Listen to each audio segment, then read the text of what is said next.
Hello tout le monde, c'est Cathy de Créa Couture. Bon, j'espère que vous allez bien, que vous vous portez bien. On se retrouve aujourd'hui pour une petite vidéo qui sera, comme vous l'avez vu dans le titre, une revue de presse ainsi que mon avis sur l'atelier couture qui a été en vente à Lidl. Et j'avais envie de vous faire cette petite vidéo pour vous parler de ces quelques modèles qui sont là, vous donner mon avis et j'ai envie de vous dire, c'est parti. Par contre, désolée, je ne suis pas à la maison, donc pas de trépied, je vais essayer de filmer au mieux, donc ne m'en voulez pas si ça bouge un petit peu. J'ai envie de vous dire, on est juste là entre copines, donc allez, c'est parti, je vous amène. Alors, je vais donc vous parler de l'atelier couture qui est vendu à Lidl en ce moment. Donc, nous sommes la semaine, je vous le marquerai là, du 30 octobre, qui est vendu à 9,99 € et nous avons 20 patrons en taille réelle du 34 au 48. J'ai commencé à feuilleter ce magazine. On va commencer tout de suite pour le côté qui fâche. Les marges de couture ne sont pas comprises, les filles. Voilà. Donc, ils nous disent que c'est des modèles chics et intemporels avec ma surjeteuse. Bon, c'est vrai qu'on peut faire pas mal de choses à la surjeteuse, de l'assemblage, du surfilage. Par contre, je trouve que quand même, au niveau ourlet, j'ai envie de vous dire, soit vous faites les ourlets à la main, par rapport à eux. Voilà, à voir comment on va essayer de lire un patron ensemble pour nous rendre compte pourquoi ils nous parlent que de la surjeteuse. On commence. Donc, bien évidemment, ils nous parlent de la surjeteuse qui mettent très souvent en vente, hein, normal. On va parler tout de suite des planches de patron puisqu'elles sont tombées. Voici les planches de patron et je vais vous faire une petite vidéo que je vais vous incruster. Donc, planche de patron avec trois couleurs, 3-4 couleurs différentes. Ça n'a pas l'air d'être trop chevauché. Donc, j'ai envie de vous dire tant mieux. Mais donc, commençons par les modèles. Donc, vous avez tous ces modèles. Nous avons un manteau, nous avons une veste avec un pantalon, nous avons une combinaison, nous avons un body, un petit haut relativement simple. Là, c'est une robe chemise avec le nœud. Nous avons le pantalon. Nous avons une veste. Nous avons cette robe. Nous avons ici la jupe, la petite robe. Ici, un pantalon et la blouse. Le Bermuda qui est ici, un short et le trench coat qui ne ressemble pas vraiment à un trench coat. Vous pouvez aussi vous faire des accessoires zéro déchet, donc un sac, un étui à lunettes. Voilà, il y a plusieurs choses, mais on va voir tout ça en détail. Alors, nous commençons. Par quoi commence-t-il? Alors, je vais essayer de faire comme ceci. Je vais me mettre à genoux. Je suis par terre. Hein. Bah oui, j'ai pas amené mon trépied. C'était pas prévu. Alors, donc, on commence. Cousez vos modèles chics à la surjeteuse. Ok, donc là, vous avez tous les modèles en sommaire. Vous avez plein d'explications pour vous expliquer comment choisir vos modèles, comment reporter les repères, l'écran, régler sa machine, régler sa surjeteuse, choisir ses fils. Je reporte mon patron sur papier, je positionne les morceaux de tissu. Voilà, il vous donne plein d'explications. Ensuite, nous avons un lexique sur le langage de la couture. Voilà, ce qui est pas mal. Nous avons le tableau des tailles qui est ici. Je ne sais pas si vous voyez à l'endroit ou à l'envers. Je suis désolée. Donc, ça va de la taille 34 au 48. Alors, pour la taille 34, un tour de poitrine 80. pour la taille 48, 114. Nous avons donc, comme je vous ai dit, les marges de couture qui ne sont pas incluses. Au niveau de tour de taille, pour la taille 34, c'est de 58 au 48, 100. Pour les tours de hanche, 86. Pour la taille 48, 118. Moi, je pense, en regardant ce tableau détail, que je ferai la taille 42. Voilà. Je pense que ça sera ma taille de ces patrons. Ensuite, nous avons quelques fiches techniques, le biais, les boutonnières, entoilées, froncées à l'élastique, ourlet simple, ourlet invisible, les poches paysannes, fermeture à glissière. C'est ce qu'on retrouve à peu près très souvent dans des magazines. Nous avons une explication pas à pas pour la braguette. Je pense que ça peut poser quelques problèmes pour certaines personnes, la braguette. Moi-même, je ne suis pas à l'aise. Je vous le dis franchement.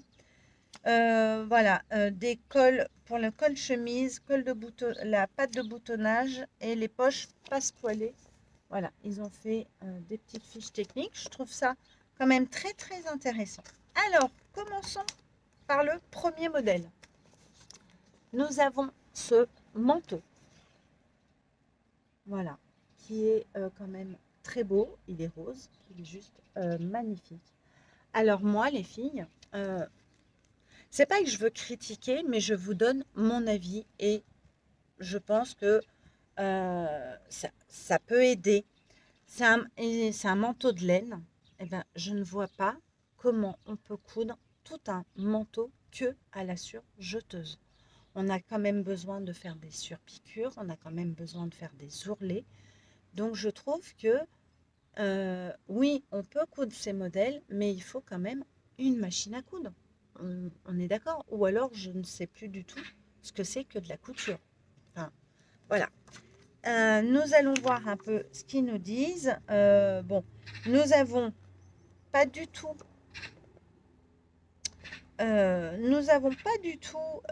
comment dire, des schémas explicatifs pour monter le manteau. C'est que du texte. Nous avons le plan de coupe et il nous propose donc le réglage de la surjeteuse overlock 3 fils larges. Voilà. Par contre, vous voyez, piquer l'ourlet simple qui s'est formé en repassant. Vous piquez, vous, un ourlet simple à la surjeteuse? Faire des boutonnières. Tiens donc, une surjeteuse fait des boutonnières. Donc, vous voyez,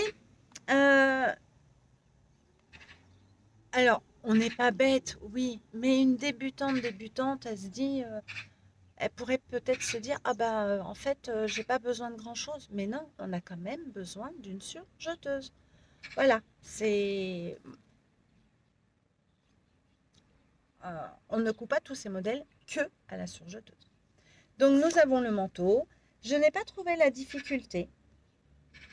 Pas du tout. Apparemment, les tissus viennent de ma petite mercerie. Voilà.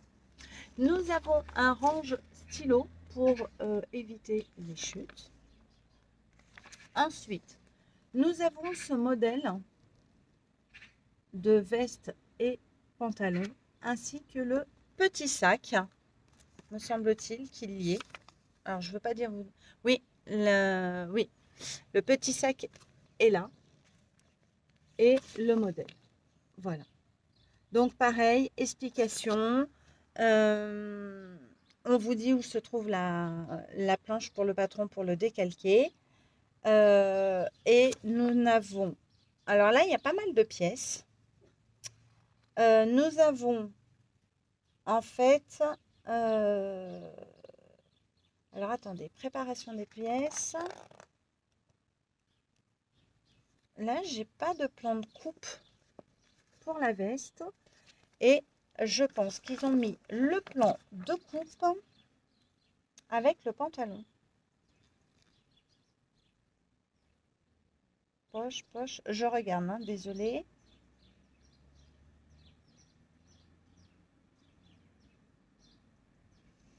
J'ai l'impression qu'ils ont mis le pantalon et la veste.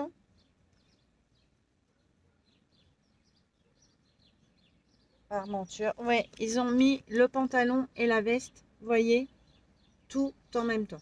Bon, je pense qu'ils auraient pu faire deux plans de coupe différents parce qu'on peut s'embrouiller. Ça, ce n'est que mon avis. Vous avez des petits chaussons, voilà, pour celles qui aiment vraiment utiliser leur chute au maximum. Et alors, vraiment, je ne vois pas les difficultés, mais pas du tout. Bon, ensuite, nous avons une combinaison avec des manches un peu chauve-souris, taille très très haute. Donc, j'ai envie de vous dire, moi, avec mon petit bidou, je ne sais pas si ça me pourrait me convenir. Mais pourquoi pas le faire en blouse, vous voyez, finir d'évaser ou quoi que ce soit. Voilà, et nous avons en petit déchet la pochette à fleurs. Voilà. Pareil, hein, du 34 au 48. Il vous faut 3,80 m de tissu. Voilà, une fermeture à glissière, une agrafe, de l'entoilage et du fil élastique pour la canette. Je ne vous ai pas dit pour les autres, je suis désolée, je vais essayer de rattraper mon erreur. Voici le dos de la combinaison. Et voilà les manches. Franchement, j'aime bien. Mais le body, qui est juste, moi je l'aime beaucoup. Je le trouve très agréable. Voilà. Enfin, très agréable, très beau. Le voici, le voilà, voilà le dos. Il vous faut 30 cm sur 1,50 m pour le haut. Et, ah non, il faut 1,30 m. Oui, 1,30 m, c'est beau. Il vous faut 45 cm pour la culotte et 3 boutons pression. Voilà. Nous avons la blouse zippée qui est comme ceci. Une blouse simple qui se fait, elle, en tissu double gaze. Ils ont pris un Liberty aussi. Voilà. Donc, regardez le schéma comme ceci. Et la voici dans le dos. Il vous faut 1,40 m, une fermeture à glissière et 2 œillets pour le coordonner. Voilà. Parce qu'il y a un petit fil ici.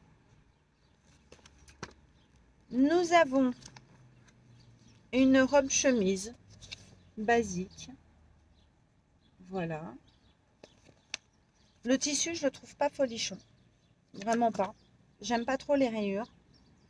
Il vous faut 3,25 m sur 1,40 m. Il vous faut 13 boutons de 12 mm.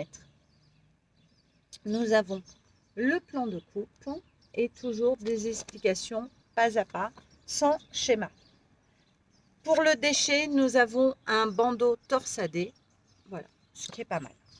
Ensuite, nous avons le pantalon large et le sac à main. Voilà.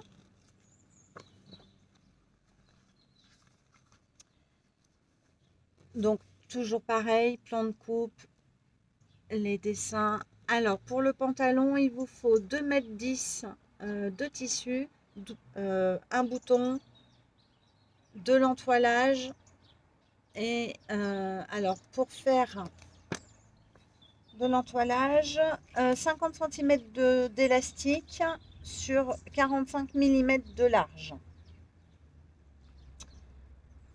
Il est en chaîne et trame. Hein. À voir, ça pourrait se faire. Le voici. Voilà. Et donc, ensuite, nous avons la jupe culotte et sa veste. Alors, j'aime bien la veste. parce que ça, en suédine, ça peut être quelque chose de très joli, très fluide. Voilà, la jupe culotte, alors ça, c'est pas du tout mon style, mais bon, après, il en faut pour tous les goûts. Donc, qu'est-ce qu'ils nous disent? Pour la veste, il vous faut 2 mètres. Voilà, ils ont utilisé un tissu tencel sergé. Et donc, toujours pareil, du 34 au 48. Je vais me changer de place parce que j'ai un peu mal, je suis par terre. Voilà, donc non, à voir. Une petite veste de printemps, ça peut être très très sympa. Donc le modèle de la jupe culotte, le voici. Et nous avons en déchet, enfin en déchet pour éviter les déchets, un porte-carte. Voilà. Pour la jupe culotte, il vous faut 3,70 m en 140. Elle mange beaucoup parce que vous voyez, ça fait un peu sarouel. Franchement, je trouve que c'est le seul modèle de ce magazine qui ne m'attire absolument pas. Je trouve ça pas très saillant. Voilà. Ensuite, nous avons cette jolie petite robe avec la pochette aussi. Alors cette petite robe, je la verrais bien, vous savez, en nuisette un peu plus courte ou alors la robe de plage un peu très bohème. Voilà. Alors la robe, je pense qu'elle va nous manger beaucoup de tissu. 2,80 m en 110. Donc voilà. Donc on peut jongler avec une largeur de 140. Elle est en chaîne et trame puisqu'ils l'ont faite en viscose ou popeline de coton. Voilà. Et j'aime beaucoup son dos, le détail de son dos. Et j'aime beaucoup ce côté empiècement un peu... voilà, j'aime bien. À voir. Ensuite, nous avons la petite jupe portefeuille et son chemisier. Voilà. Bohème chic, ils appellent ça. Donc, pour le chemisier, le voici. Il vous faut 1,90 m de tissu. Donc, en chaîne et trame, pareil. Vous avez le plan de coupe qui est, ma foi, pas très compliqué. Donc, si vous avez déjà cousu une chemise, pourquoi pas. La petite jupe qui est comme ceci. Voilà. Alors, pour la petite jupe, il vous faudra 2,55 m de tissu et 1,55 m de doublure. Voilà. Après, j'ai envie de vous dire, vous n'êtes pas obligé de la doubler. Parce que dans une viscose, on peut ne pas la doubler. Ensuite, nous avons le trench coat. Alors, je trouve que ce tissu ne lui rend pas du tout justice. Après, comme je dis, chacun ses goûts. Hein. Alors, ils appellent ça le hippie chic. Ça, c'est sûr. Il vous faut 3,25 m de tissu, un bouton, de l'entoilage. Et voilà. Donc, après, vous pouvez... Donc, plan de coupe, le voici, le voilà.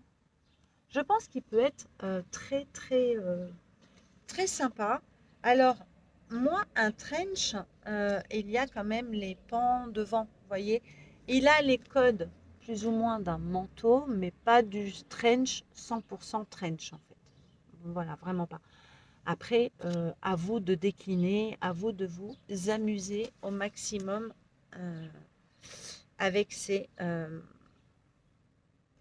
coutures. En déchet, nous avons un collier. Voilà.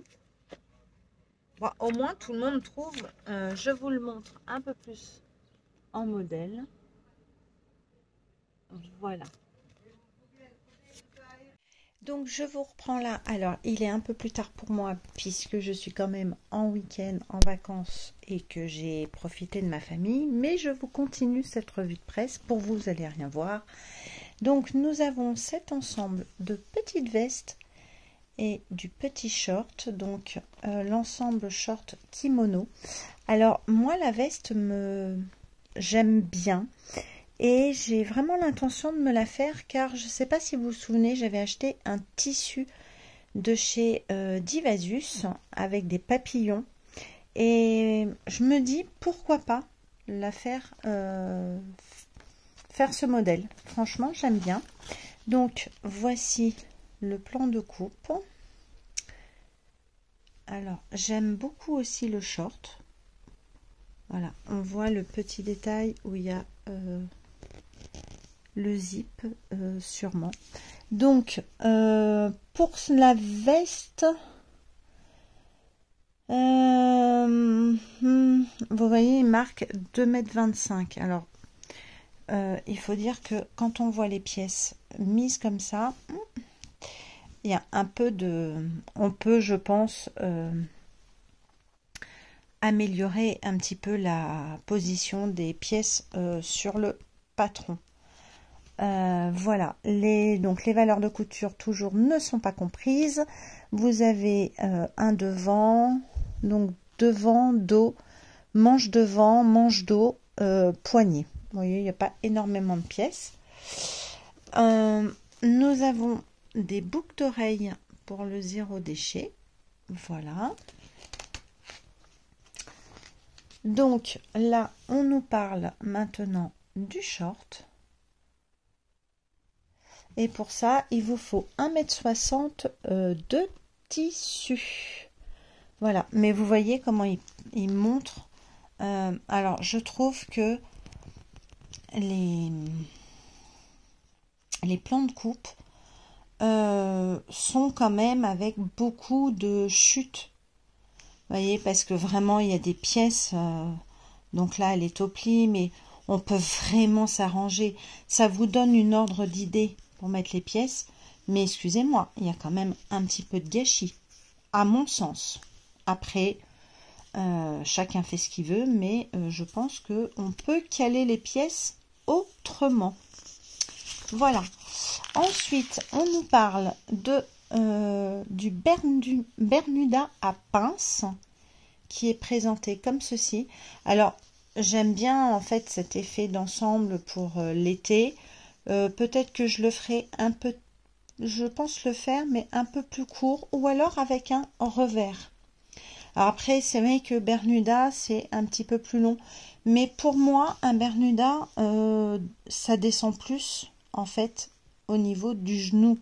Vous voyez, c'est plus en dessous pour moi. Hein. Donc, c'est un short, en fait. Pour moi, c'est l'équivalent d'un short. Mais, pourquoi pas à faire. Donc, pour ceci, il vous faut 1,60 m. Une fermeture éclair à glissière, un bouton, voilà, il se fait en chaîne et trame, et voyez le plan de coupe, pareil, on peut économiser, pensez à économiser vos tissus. Là, donc, bien évidemment, vous avez numéro de planche, modèle, et donc les tailles, voilà. Qu'est-ce qu'il vous propose en zéro déchet? Une sangle pour appareil photo. Why not? Mais bon, je pense pas que ça soit quelque chose de très... je pense que... Ouais, ça, je sais pas. Je suis pas convaincue par ça. Mais bon. Voici le short de l'intérieur. Enfin, pas du tout, Cathy. De derrière. Je trouve que le modèle est pas vilain. Ensuite, nous avons un pantalon taille haute. Voilà, qui est comme ceci. Alors, je l'aime bien parce qu'il n'est pas très large en fait. Par contre, ça, je sais pas si ça m'irait. Les pantalons taille haute comme ça, je sais pas, mais à réfléchir. Pourquoi pas? Il faudrait que je tente. Donc, alors là, en fait, il nous parle du pantalon taille haute, mais en fait, là, j'ai le plan de coupe de la chemise. Donc, il commence d'abord par la chemise. donc qui est là. Alors j'aime bien ce détail de colle, mais ça fait quand même très... j'ai peur que ça fasse trop enfermé. Je sais pas comment vous dire. Voilà. Nous avons l'étiquette pour une valise. Et ça, je trouve ça hyper sympa. Franchement. Parce que quand on part en vacances, on met jamais des étiquettes. Et je trouve que c'est pas une mauvaise idée. Vraiment.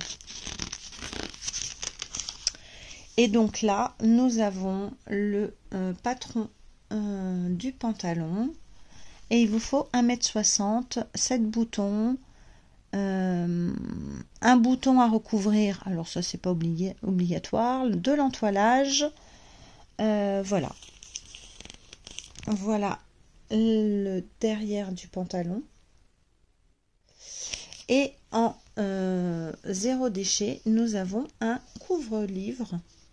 Je trouve ça pas mal, même pour les enfants. Ça permet peut-être de mettre les enfants à la couture, voilà, de faire des petites choses comme ça. Ça peut être très sympa pour faire ça avec les enfants. Ensuite, nous avons une petite robe. La petite robe, donc voilà, avec le petit détail du cou. Je pense qu'on pourrait le faire même un petit peu plus fin ou ne pas le mettre du tout. Alors, cette petite robe, ils l'ont fait en... tissu recommandé, tissu viscose satin, voilà, tissu crêpe, donc en chaîne et trame. Voilà le schéma technique. Il vous faut 1,40 m, non pas du tout, 1,20 m. Voilà, donc vous voyez le détail, j'aime beaucoup l'encolure, vraiment, mais ça je pense que je le ferai beaucoup plus fin. Et en zéro déchet, nous avons le chouchou fil métallique. Voilà. Et donc là, vous avez les quelques petits patrons pour, voyez, pour l'étiquette de la valise, la sangle d'appareil photo, voilà, la pochette à fleurs, vous avez les chaussons. Voilà, vous avez vraiment tous les patrons. Et donc ensuite les planches de patron, et je vais vous montrer comment elles sont, voilà, comment elles sont présentées. Donc je vous montre un petit peu les planches. Alors ça se chevauche, mais j'ai envie de vous dire que c'est assez visible. Par contre, vous voyez, par exemple là, donc au niveau des tailles, on n'a pas les, vous voyez, les numéros de taille. On se doute bien que là c'est le 34, 36, 38, 40, 42, 44, 46, 48, mais ça peut être perturbant. Voilà, c'est juste ça. Et en fait, quand vous regardez, les petits ronds représentent, je pense, aussi certains crans. Non, même pas. Non, parce que je vous dis des bêtises, pardon. Là, vous voyez, il y a des crans avec des lettres. Voilà, bon, c'est plus pour indiquer des tailles. Mais voilà à peu près les planches. Bon, ben, j'espère que cette revue de presse vous aura plu. Si toutefois vous l'avez en main, ben, écoutez, amusez-vous avec ces modèles. Moi, en tout cas, j'ai déjà décalqué un patron. Et pour ça, je vous amènerai en vlog pour coudre un premier modèle du magazine Lidl. Donc sur ce, je vous laisse, je vous fais des gros bisous, je vous dis à bientôt. N'oubliez pas de mettre un petit pouce bleu, de vous abonner si ce n'est pas déjà fait, et on se retrouve très vite. Je vous fais des bisous. Salut tout le monde!